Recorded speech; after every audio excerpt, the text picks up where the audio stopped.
Good afternoon, everyone, and thank you for joining us for our monthly Research, Innovation, and Scholarship Brown Bag Lunch and Learn series today. We have a great presentation today from Nicole Norris, our Director of Social Innovation. I would first like to acknowledge that the land I'm currently on today is situated on traditional land of Anishinaabe people. Furthermore, Georgian College acknowledges that all campuses are situated on the traditional land of the Anishinaabe people. The Anishinaabe include the Ojibwa, Ojibwe, and Potawatomi nations, collectively known as the Three Fire Confederacy. Let this acknowledgement serve as a reminder of our ongoing efforts to recognize, honor, reconcile, and partner with Indigenous people whose lands and water across different continents and oceans we have been situated on at some point in our lives and we benefit from today. As an immigrant, I deeply appreciate the profound opportunity I've earned to live on this land and call it my home. It is a privilege to be part of a community that is rooted in such rich Indigenous history and culture. Georgian College shares my appreciation for the land and is dedicated to honoring Indigenous history and culture, committed to moving forward in the spirit of reconciliation and respect with all First Nations, Métis, and Inuit people. Please note, this session is being recorded and will be made available on the Henry Bernick YouTube channel if you wish to revisit any of the materials or share with friends or colleagues. I would now like to introduce Nicole Norris. Hi, Nicole. Thank you for joining us today to talk about community wealth building. As always, we encourage questions and we'll have a Q&A session at the end of the presentation. Please feel free to use the Q&A box at the bottom of your screen to submit your question, and we will address them at the end of the presentation. Thank you. Well, thank you, Lale. It's fantastic. Really excited to be here, everyone. Actually really honored to work beside Lale as a Director of Research Innovation. As Lale mentioned, I am the Director of Social Innovation. So for those of you who are on the call today, feel free in the chat to maybe write your name, your title or your affiliation, just so that we can sort of get to know who everybody's on the call. I think the chat's enabled as well. And then, and if there are any questions, we will have time at the end to answer questions. I believe that we'll have a question and answer after this presentation. So thank you this afternoon for joining us. So before I get started, as I mentioned, Director of Social Innovation, which is a fairly brand new department here at Georgian College. However, the emergence of social innovation and what it represents has sort of been around for about 7 to 10 years. So today we're going to talk a little bit about what is social innovation and how it relates to something called community wealth or community wealth building. And so there's a couple definitions of what that is, and we can talk a little bit about that, but the presentation we're going to give today is really going to be a little bit of a story about where we came from. It's going to ask some probing questions to you as individuals. And so before we get started, I'd like you to take a minute to just sort of, whatever you're doing, if this is just on in the background, that's fantastic and you're listening. But I might talk about a few things, or I might say a few things today that might go, huh, and they might have a reaction. So some of those reactions might be, oh, you know what? Yes. Or some of those reactions might be like, whoa, wait a minute. I don't know how I feel about that. But in all of those moments, there's going to be an emotion underneath that. And what I'd like you to do is take a minute to ask yourself, why am I feeling that way? Why am I thinking that way? If she said something that is kind of like, yes, or wait a minute, and maybe it irked you a little bit or those sort of things, take a minute to kind of just feel that emotion and sit with it, because that emotion is part of our community wealth. And we'll talk a little bit more about what that means as we go along. So I'm going to get started today by asking a couple questions for everyone. So I'm going to share my screen. And if you can't see, just let me know. So I'm going to ask you some questions about a couple things. And the questions are going to be, does this matter? And this could be personal to you or not. But the bottom line is, I want to ask you some questions. So what's this photo? What's going on in this photo? Does this matter? So what do we see here? We see people going into, looks like a school gym. They're about to vote. And this can have many connotations depending on, sort of your culture, your background. Maybe you grew up in Canada, maybe you didn't. And what does this mean? That the fact that you can go into a democratic election, and it's sort of profound as we look at what's happening south of the border right now again. But if you ask this question, does this right to participatory action, is this something that really matters, right? Being able to have collective voice. Yes or no? It's up to you, right? How about this photo? What's going on in this photo? Well, what we actually have here is we have a transgender woman kissing another woman. You can see that it has a sort of a cultural framing around it. We don't necessarily know where this image might have been taken. But let me ask you this question. Does this act of being able to show love and affection matter regardless? And you don't have to answer that question in the chat. Maybe you just say yes. Maybe for some people it's yes, and for some people no, and for some people you don't know. But the question is, does this matter?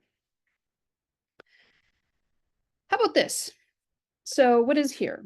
This is a picture of a being, an insect. Some people call it a ladybug. There's probably a Latin sort of name, taxonomy for it. But the fact that it's a creature and it's sitting on sort of this piece of plant life, wherever this might be, the question is, does this being matter? And again, I used to ask this question to students, and a couple of years ago, a lot of people would say no. And I'm noticing that is changing now. When I ask this question, they say yes.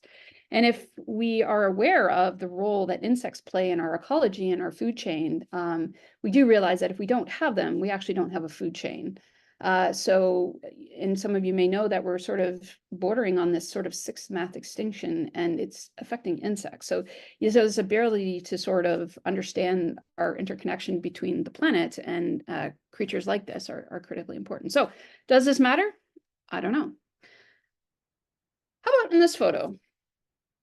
What's this? This is the planet Earth. This is our home. What you see in this picture is everything we possibly could have to build our communities and our economies. It's all the gold, it's all the water, it's all the air, everything. It's all the cobalt, everything. It's right here. And beyond that is space. So this idea that going to Mars or getting off the planet, in order to get there, we actually have to pull from this planet. And this is the only one we got right now. So if you ask the ultimate question, you say, does this matter when you view it from space? A lot of people are, well, yeah, of course, right? That's the boundary. After that, that's it. So there's also something else going on in this photo. And for those of you who maybe have a science background, there might be nothing wrong with this photo. But for those of you who maybe have spent many, many years in a Western-dominated education system, you could possibly say that the picture of this planet is upside down. Now, in space, there is no up and down. They're just our coordinates. So the reason why the world is this way, somebody might have had to have turned this photograph. Maybe it was photographed in this direction, but then somebody would have turned it. So I actually turned this upside down. And I didn't turn it upside down to make a point necessarily of, a commentary on our society. I turned it upside down to sort of denote worldview and positionality.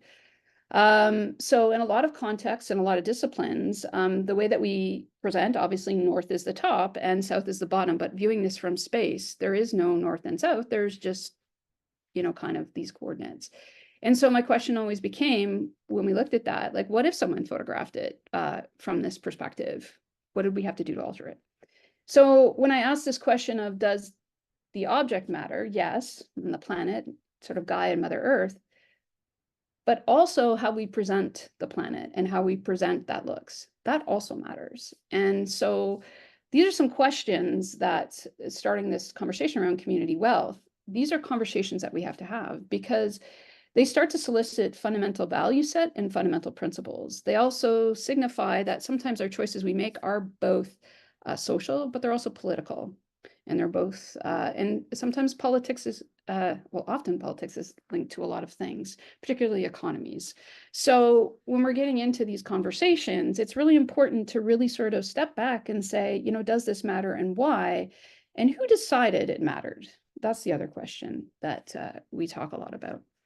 So on that note, we're going to sort of leave this sort of philosophical space, and we're going to talk to you a little bit about this report that came out in about 2017. So in the description of this talk today, we were talking about community wealth building, what it is, why it matters, and the context of it being in post-secondary. So when we talk about social innovation, there's a lot. There's the domain of social innovation. There's many types of innovation. We'll show that in a second. But really, the ultimate idea here is we're talking about community wealth building in a rural context, but we're also talking about social innovation in the context of a post-secondary. And so being inside of an institution and academia, you know, there's certain constraints that we're bounded by because we are within a system, we're within a model of many things. And so in about 2017, the McConnell Foundation, which is a foundation out of Montreal, it works with a lot of post-secondary institutions. We've been linked to it through grant funding to achieve what we call our Ashoka campus designation. But they worked with Simon Fraser University and a couple individuals to talk about this idea that post-secondary institutions actually hold a lot of capital. So when you think about our institutions as a public entity, you know, just like the hospital or maybe the school board, we have a lot of resources at our disposal. We have purchasing power, we have human capital, we do research, we have financial capital in some respects.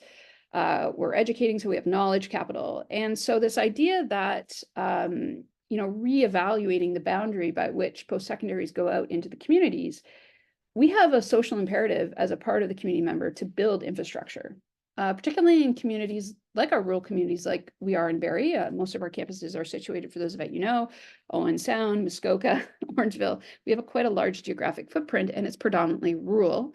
And so this report was really sort of calling a call to action with post-secondary sort of in this existential crisis that we're deeply in now, moving away from these sort of commercialization models into more of a sort of an engaged citizen model. So it was a really interesting report.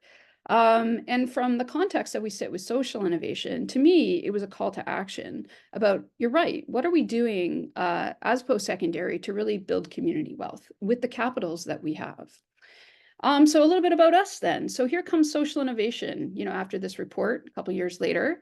This is a picture of us, our team, in something called the Community Impact Lab space. So as you can see here, it's a little messy. There's lots of whiteboards and sticky notes. This is sort of the domain that we're getting into. We're speaking actually with a colleague from Ireland, and on the table here, we're discussing the UN Sustainable Development Goals. So this is sort of an indication of a little bit about who is Georgian College Social Innovation Department, a little bit about us. So a lot of collaboratory, participatory conversation happening here. And so what does that mean? Well, a little bit more about us just from, you know, kind of our footprint at Georgian. Did you know we actually have 3 of these types of spaces? So these spaces are considered, you know, sort of co-creation and participatory design spaces. These, we bring in students, faculty, community partners to have conversations about, you know, problems that matter. So going back to those conversations, does this matter? A lot of individuals come to us, a lot of organizations come to us, and they're asking those questions. They're asking relevancy and how do we affect change? So we've built a bit of a physical infrastructure because we have to have a space to dialogue these. And these are also sort of experimental spaces around how we have dialogue. You'll see that there's sort of some tools on the wall. These actually can come off the wall. They can go into community. But we actually have 3 locations in Barrie, Muskoka, and Orillia. We've also acquired about $650,000 or more, give or take, since 2021. So we started to really sort of figure out who we were and start to go after some grant funding and have been successful in some of these respects. We have a fellowship program. This is brand new, but what it started to realize that if we wanted to do social innovation in our communities, we needed to engage community knowledge. we often realize that a lot of times there's barriers to individuals with lived experience or community type knowledge coming into an academic environment. They may not have the academic credentials, but they have the knowledge we need to do this social innovation work.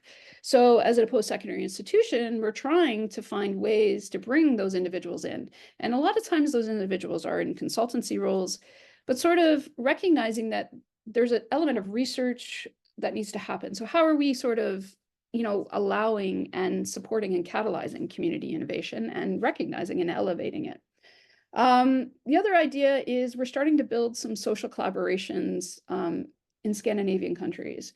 So starting to look across the landscape, not just of, the wealth of knowledge that's in Canada, but also recognizing that there's a lot of social welfare states that out there that have synergies, and we can sort of learn and do some knowledge exchange.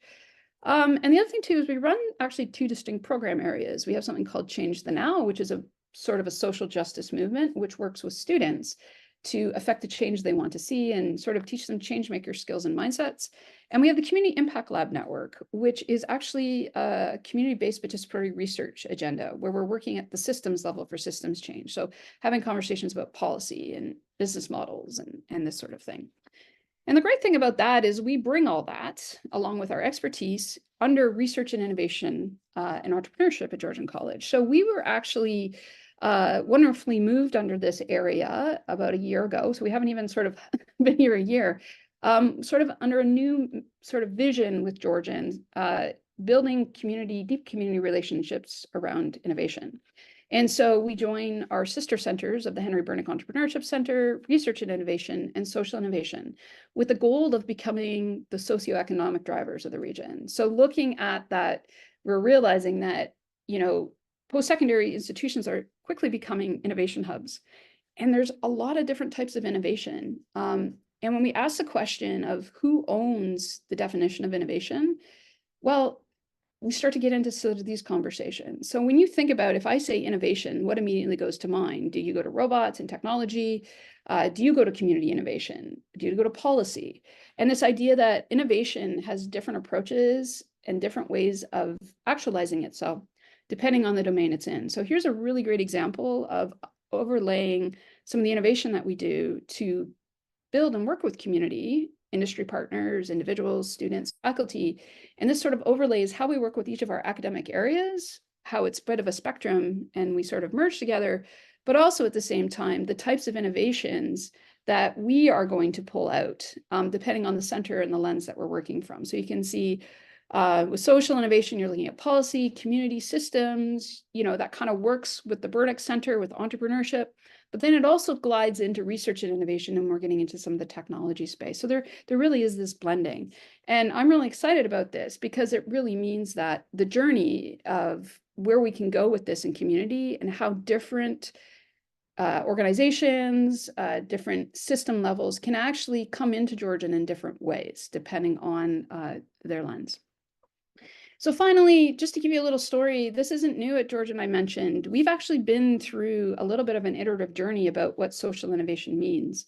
And when we go back to some of the values that we're talking about in our community, where have traditionally sort of domains of power lay? Where have traditionally domains of worldviews lay? And, from 2016 to 2023, we've been around in some different incarnations. And what we are today is the Department of Social Innovation has been built on the shoulder of giants and people who have come before us, who've started to explore and do interesting types of work.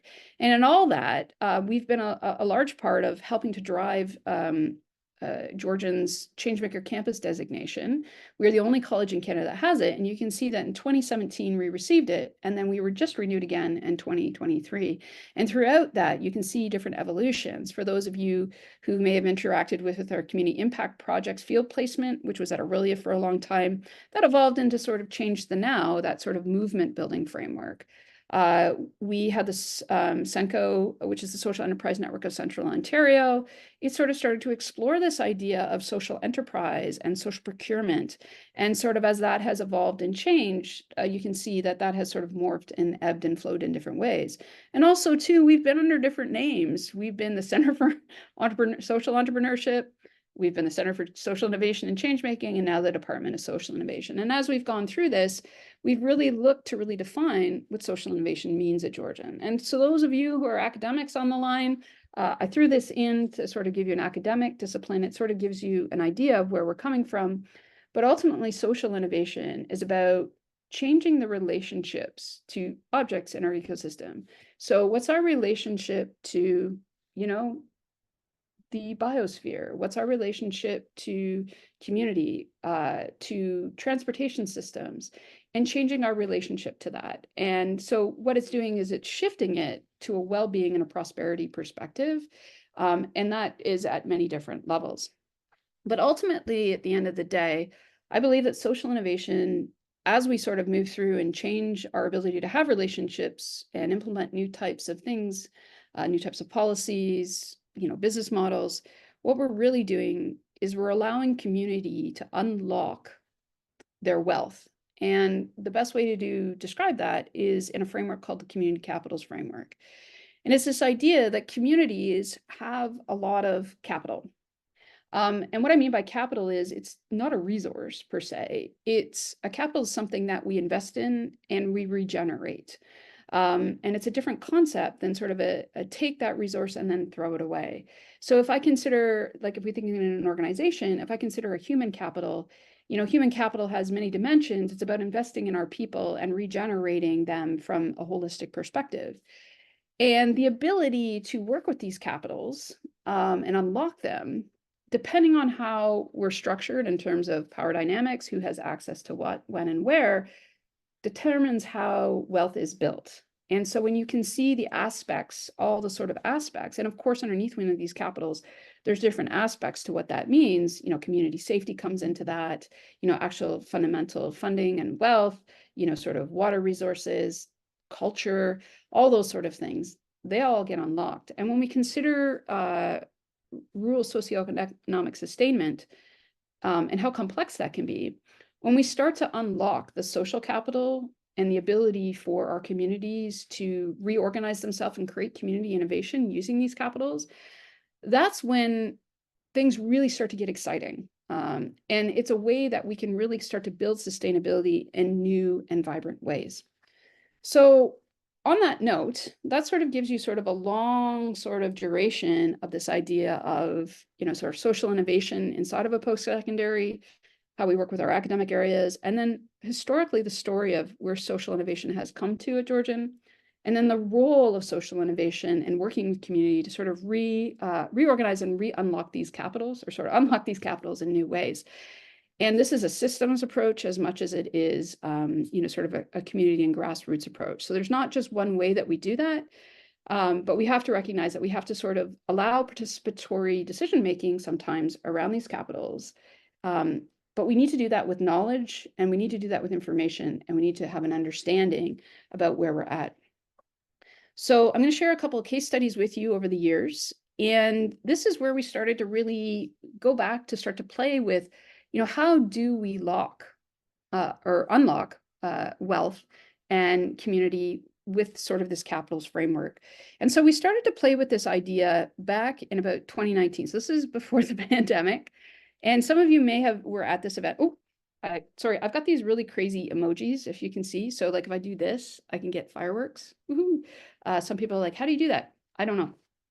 That's just the magic of social innovation in Georgian. So if it does happen, I'm sorry. But anyways, back in 2019, we started something called a World Cafe. And this was back when we were looking at indigenization at Georgian. Back when we were starting to recognize that our culture and our communities were changing with the beautiful introduction of our international students, but it came at a bit of a cost. So this World Cafe was really to start to bring community together. So we brought together about probably almost 80 participants. This was staff, faculty, community, students, and we got them to host a World Cafe conversation. As you can see here, this was in our pub. There's lots of people here. There's lots of cool stuff on the table. And really what it was is we were asking some probing questions for discussion around what people perceived, inclusion and internationalization meant. So what were some of the barriers, but what were some of the opportunities? And so this was considered a bit of a research project. at the time. And what we did is we wanted to go through that, and we got a ton of data. Oh my God, there was so much data. But what we wanted to do is we wanted to sort of allot it and explore the capitals through themes. So what were some of the social themes, cultural themes, community themes, and economic themes that were coming out of this discussion? And we weren't looking, we were just sort of looking to understand. And what we realized back in 2019, this was some of the data that was starting to come out. And so we were looking at predominantly, okay, these were sort of barriers. And if we had barriers, and if we consider this capital, if we can't allow capital to flow, how might that be truncating our ability to grow and change and do different things to affect those sort of things. So this was just sort of an overview as we were starting to do it. And, as I was sort of going through the data, I mean, I sort of knew this, but some of it really, the fact that it started to really just sort of be in the data, and this was told by our community, it started to really unnerve me a little bit, because when we analyzed it from a systemic perspective using something called the iceberg, what we started to realize is that the issue, and if we looked at this from a human capital perspective in our community, we were seeing the discrimination come up in this research. And so this is 2019. And, as you look at the causes of what that was, this was all in the data and the worldview. And so this wouldn't be a shocker to a lot of people working in sort of a social justice space. But the fact that it was starting to be written down and documented, particularly around the internationalization conversation or the globalization conversation, we started to get to the root of maybe some of how our world is built and how the world functions. So if you go back to that understanding of what social innovation is and changing relationships, this is kind of it in a nutshell. Is you kind of have to get to understanding how the system is run and working, and then how that's affecting sort of the issues that are at the top of the surface of the iceberg, right? So we know that at the top of the iceberg, that's really just all we see, but it's below that. And I also wonder too, if we need to start changing the iceberg metaphor, because we don't have many of them left for climate change, but that's another conversation for another day. But don't worry, for those of us in the room who get squeamish about looking at these tough issues, there was also some positivity in the community conversations, and recognizing that if we wanted to rebuild our community to sort of solve some of these issues at the root of it, they recognize that we're stronger and better together through shocks. And so obviously this was a little bit of a harbinger, as 2019 and then 2020, we had the pandemic. But diversity exists and it's good. And so this is an emergent worldview that's coming out of some of this data. So I guess my question becomes, if these are sort of opportunities, what are some of the resources and tools that we need to then capitalize on that? So how do we bring those voices, and then how do we work with that? And so to me, really this sort of World Cafe, it had a lot of ripple effect at Georgia, and it put together a lot of awareness. But as someone who was sort of working in this space, the curiosity for me now to look at this from a community wealth building perspective and to pull this out, there was something here to unlock. So there was a glimmer. So the next thing, as we moved along, we realized that probably in order to kind of work and change these worldviews, we're going to need some new tools. Because if we consider a lot of the tools that are available to us, they've probably been built through the current systems lens. And that might be a dominant economic narrative, that might be a dominant cultural narrative. And so this idea that maybe we have to start looking at different types of tools that surface diversity and surface different types of value creation that are beyond and new types of measures. So for those of you working in these spaces, I mean, this, keeping in mind, like this is a couple of years ago, this is sort of starting to become a dominant conversation in the agenda. We know that we need sort of new tools, and we need to kind of look at new measures, but, we're still in that spot where, what would that even look like? Or what does that even mean? And, does that mean I have to leave a current measure behind, and does it replace this? And so, we get into sort of this interesting space, which is a lot of what the diversity, equity, and inclusion and belonging conversation is beginning to surface, right? Is this idea of how do we sort of look and collectively heal around that? But on the research side of things, of course, being an academic institution, we went to the research and fostered this idea of, okay, so maybe we could do a research project around what that means. And could we start to look at new types of tools that would foster rural innovation, understanding that we need to start to look and have tools and conversations and approaches that might surface new types of value creation. So in 2021, 2022, we had an opportunity to enter into a funded research project with OCADU University and Selkirk College out in the Kootenays in BC and Georgian. So this was kind of cool because the vision came from OCAD about doing sort of a mini pan. I mean, we only really got Central Ontario to West. We couldn't get an Eastern College involved, but sort of this pan exploration of looking at rural communities, considering that rural communities are a very dominant group in Canada, but they often don't get the airtime in the policy levels at national agendas. So a lot of times when we're looking at, sort of economic development or maybe innovation tools that relate to economic development, 75% of the time, they're coming from lenses that are maybe more urban centric. They're maybe not really understanding the depth of the knowledge of rurality. I'm not saying that is a blanket statement, but a lot of times when we're starting to look at that, like how do rural communities, who maybe don't have the same types of capital or access to capital in different ways, or capital's reorganized in different ways than urban centers, how do they contribute to the conversation? And so this is what this project was about. It was about the idea for smaller economies and more localized economies to add to the regeneration conversation. And in order to do that, how do we support rural communities that often in a lot of ways are always trying to woo the economic development conversation? You need to explore different tax spaces. Transportation is a massive conversation. It's not like we have massive transportation infrastructure, and some of the aspects of rural conversations are just different. And even, like just even farmers' mental health, right? So just these sort of things. So this project was to, we did some interviews, and this was centered in sort of the Grey Bruce region.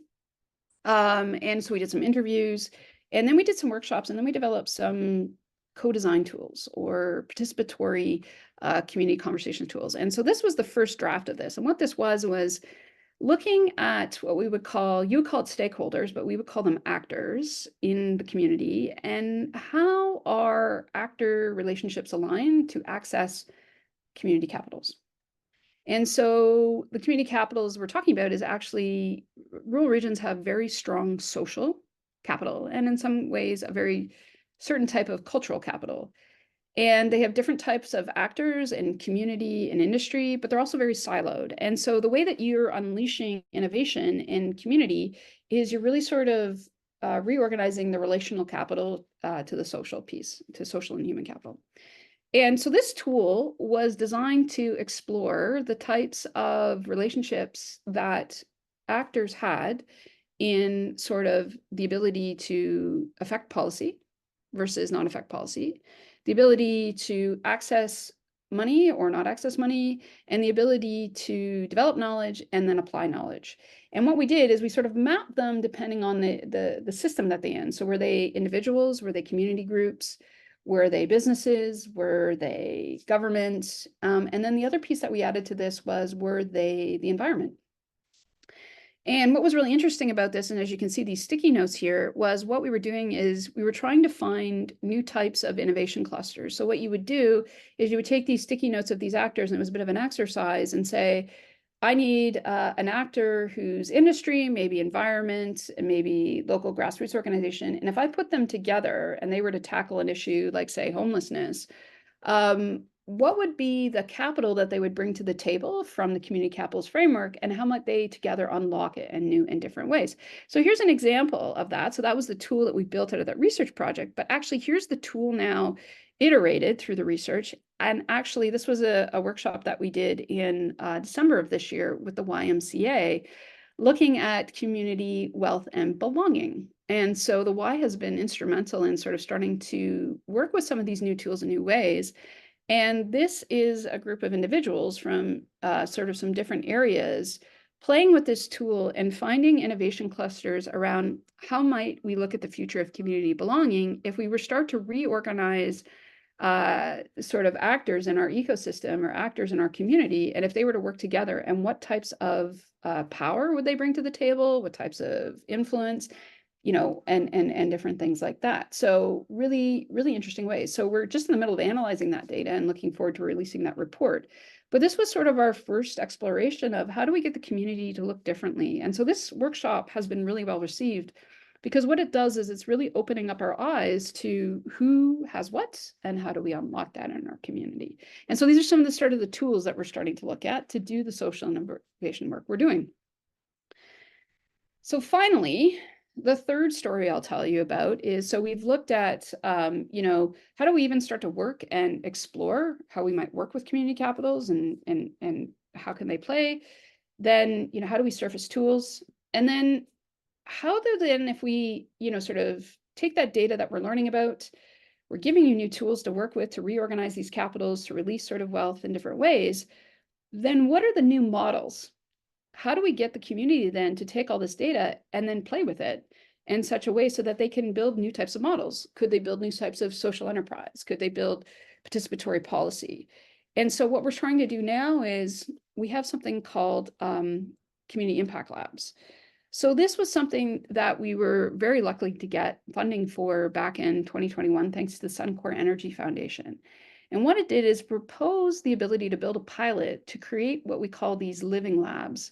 And these living labs are built around an issue in our community. So in this case, this living lab was about mental health and our specialized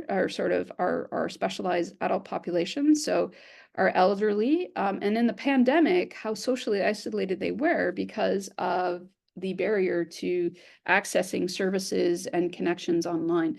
So what this was a lab that we looked at something called Connect Us, and it was about engaging individuals predominantly that were socially isolated or are socially isolated. And ironically enough, it worked with our students who were newcomers, as well as older adults, and the ability to connect them.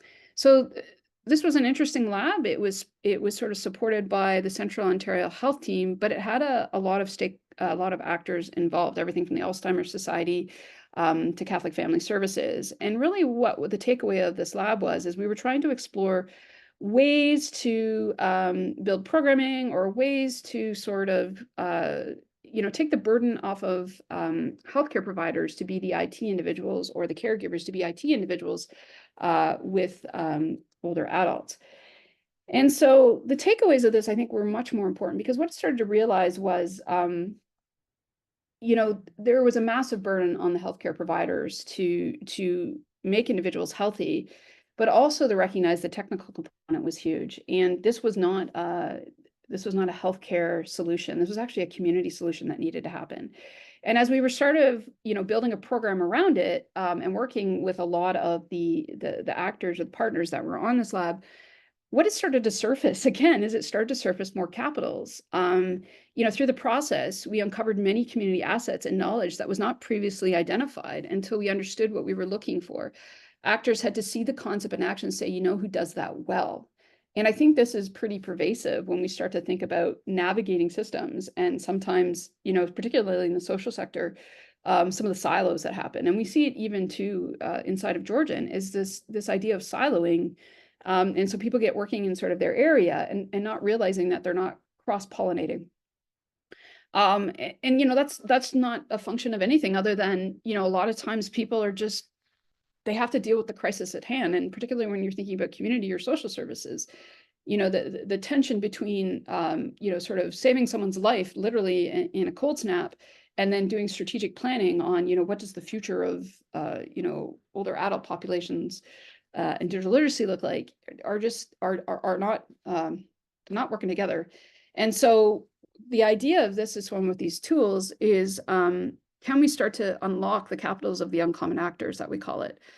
And so what we did is we took what we were learning all the way from the World Cafe to the research project with the tools, and we started to explore this idea of gameplay. And so for those of you who might be board game fanatics or tabletop gameplay, we started to look at this idea is, could we take all the data and all the assets that we're learning about, and could we position it into a game? Could we put all the assets and build custom games around an issue? And so in this case, what we did is what we learned all the way previously is we started to build a game framework using, it was sort of an adaptation of a business model canvas with sort of a policy approach using sort of positive psychology and flourishing vocabulary. And we sort of put it together and we played this game, and we did in community. So this was the end result of a lot of the work in the lab. And as you can see here, these are sort of the kits. So we created these game kits. So this is all rigored. You can see people playing it. It's got a futures mindset, and sort of in this sort of center picture up here, this is actually community playing this. And one of the great things about what happened with this was they really started to get to the root and start to really understand how they could actually unlock and redesign capital in a participatory way. And then they could share in a story the model of how all of that would unlock and work. And the great thing about it is we did have a senior playing the game, and it was fantastic because a lot of people were like, wow, this is really complex and overwhelming, and I don't know what to do. And God bless them, they basically said, just read the card and play the game.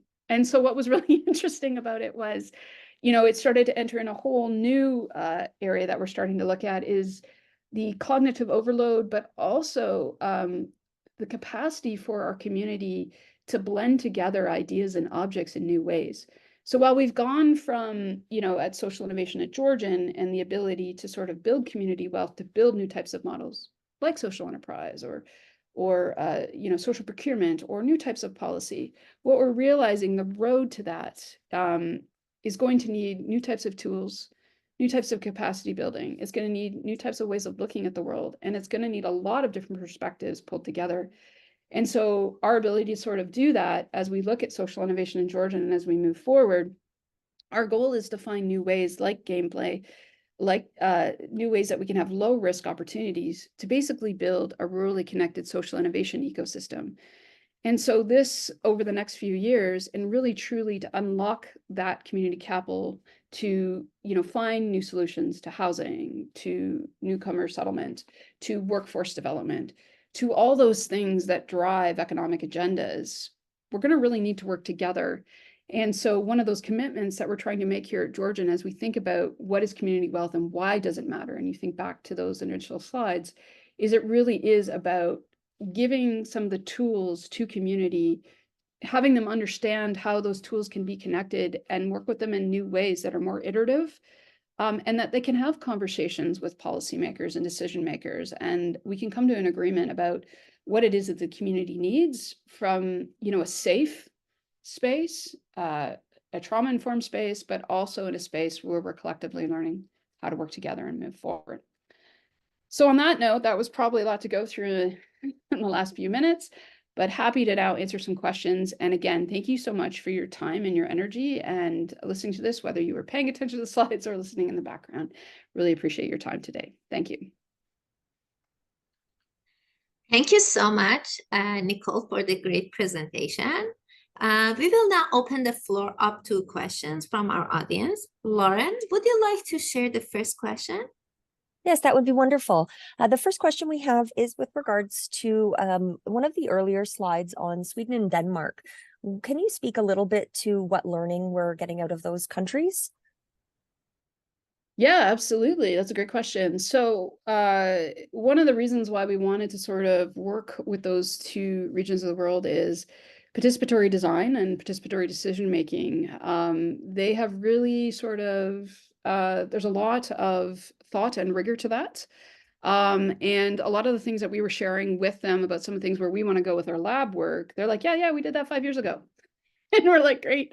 And so there's a lot of really great opportunities for us to learn from how they've approached things like the integration of technology into public service delivery, a lot of interesting conversations about how they're handling energy transition spaces, electrification, biogas. So that is a really wonderful opportunity. In reciprocity to that, one of the interesting things that they see a lot of opportunity is how we're handling the conversation around truth and reconciliation. So for those of you who may or may not know, the Scandinavian countries have the Sami people, and they have recognized over in that region that they're probably not doing it as well as we could be. So they're also seeing this as an opportunity to explore how we're sort of starting to work in reconciliation. And while as we're looking at more of that social welfare and how are they handling that and sort of that development. So hope that answers that question. That's awesome. We have another question from the audience here in the question and answer box. It's, can you say more about the, who does that well, that happened when you actually began to engage with those community entities? How were you able to act on it? Yeah, so that's a great question. And that was through the lab work when we were doing it. So there's two types of groups that happen in the labs. We have what we call a working group, and sort of the working group is their job is to sort of action, the execution of a prototype in community. And then the result of that prototype, we'll go back and we'll say, well, we need this. And we take that back to what's called a stewardship committee. And the stewardship committee are people in the community that have deep subject matter knowledge or wayfinding in the community. And so what would happen would be is we'd say, volunteer coordination, we need somebody to do that. And somebody would be like, you know who does that really, really well? Is so-and-so, let me connect you. And what would happen would be is then the working group would then connect or through that. But then we'd have a conversation and we'd realize that the same issues that we're dealing with, that agency was dealing with. And so we would say, okay, well, we have all the operational procedures, but we still can't get volunteer engagement. And we'd be like, okay, so what do you think we would need to do that? And so then that would enter into another conversation. So where we'd be able to find would be through that community network and that social capital piece I talked about that is really strong. But we would still eventually run into the same issue over and over again. And that's where we started to really understand, like, in order to solve this problem, we actually have to solve these 4 other problems first. And what is the leverage point that we have to do that? So, I'm sure this is not news to anybody on the call that works in community or this sort of thing. Like it's not, oh my God, it's pretty normal. So a lot of the work I think that we're trying to do is we're really trying to really understand what are those leverage points and, what do we have to do? Like what's the leverage point we have to focus on and what problem do we have to solve first before we solve these other things. So hopefully that answers that conversation, but a lot of it, we use social capital. Amazing. So we have another question from the audience. How many groups have you engaged with playing these board games? Are you continuing to do this? And if so, how can someone or a group get involved as an organization or an individual? Yeah, excellent. So the first one would be is when we host the sessions to play the game, which you'll see them at our Eventbrite and start to come out on our social channels. So if you're following us on LinkedIn, we'll post those, like just come and play. To build the game. So this is new. This is a very new approach. What we're doing is these lab projects we were talking about was we realized the goal of these lab projects were actually to produce these game kits. So instead of walking away and saying, here's a toolkit or here's a strategy kit, the goal would be is to build you a game kit and then for you to play the game as many times as you can to get as many iterations to help you plan your strategy and do your storytelling.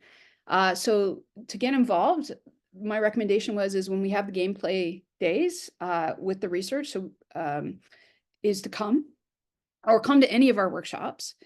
And then if you want to actually build a game yourself, there's lots of conversations we can have around that because we're always looking for people to be involved in sort of our community-based research. And we're kind of working to build another game kit right now in that Y Lab that you just saw them playing with that, bullseye diagram. So yeah, but reach out to us and we would love, got to make social innovation fun or nobody's going to come out. Thanks so much, Nicole. Another follow-up question on that. So if you're a local organization looking to connect with social innovation to develop some of these things within your organization, how would that happen? Yeah, it's a great question. So there's a couple tiers. And again, as a young department, we're sort of figuring that out. And a lot of that is, the community telling us what they need from us once we sort of show them what we have available to us. So there's a few ways you can do it. Number one, we will just go out and do one-off workshops. So we have worked with community organizations that are, maybe they're a nonprofit and they're trying to explore their business model from a social enterprise perspective, or maybe they just want to host a community conversation. We will host, sort of a 2-hour workshop if somebody's interested, depending on our capacity.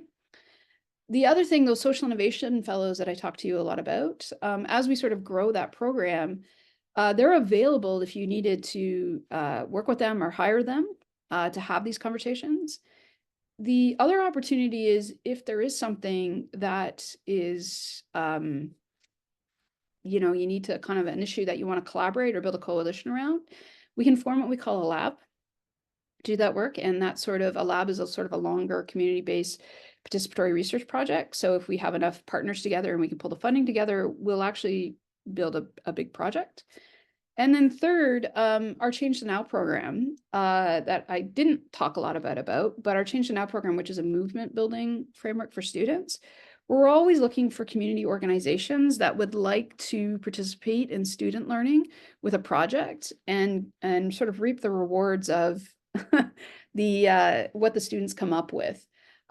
So depending on your organization's capacity, your need, and what you're looking for in terms of wanting to create impact, we can pretty much, there's myself, and I have 2 managers. So there's myself, and then there's Joanne Foxton and Irina Postguy-Jones, who are 2 managers. We can generally meet with you and then help you navigate what we think the best services are for you around that. Awesome. Great insight. And thank you so much for sharing that. So our final question for the session, it's a good one. What can we do as an individual or as an entrepreneur lens to support community wealth building overall? Well, I think that depends on a few things. I think it depends on what keeps you up at night. So to do community innovation work or to do community change work, I think you have to be attached to the change you want to see. And so that could be anything from, maybe you are a newcomer and you're like, man, this doesn't work. Or maybe you're a woman and some of the barriers that you face trying to raise a child and work at the same time. So I think from an entrepreneurial lens, I think it's really about, what value do you believe needs to be created in this space? I think that you need to do your own diversity, equity, inclusion work. So I think you need to really kind of look at yourself as an individual, as a citizen. Where do you have power? Where do you have privilege? And how might you leverage that and understand what that means? And then I think the other part to that is learning about what it means to be an engaged citizen. So how does our democratic system work? How do I use my voice for advocacy? And at the end of the day, it's really sort of about changing the conversation on what's of value. And so there's many different models around that, but I think as an individual, it's really about starting to build engaged citizenry and understanding that, and looking around and saying, who's not at this table? And they should be. And whose voices do we need to hear? And why are they not here? That's so awesome, Nicole. Hand that back over to you, Lale. Thank you so much, Nicole. It was such a great presentation. We really would like to continue on this subject in the next Lunch and Learn. We know that you are now doing your doctorate in Sweden on the same subject. And it will be great that while you are learning and you are continuing your research, we can learn here at Georgian as well. And thank you all for joining us today. And we hope you will join us for our next Lunch and Learn in February. I also want to mention that our annual RISE Symposium is being held on Wednesday, April the 3rd at our Barrie campus and is open to everyone to attend. Watch our social media to register and learn more about the speakers and events planned for this great celebration of research, innovation, scholarship, and entrepreneurship across the college. Thank you all again for coming today. Have a good day.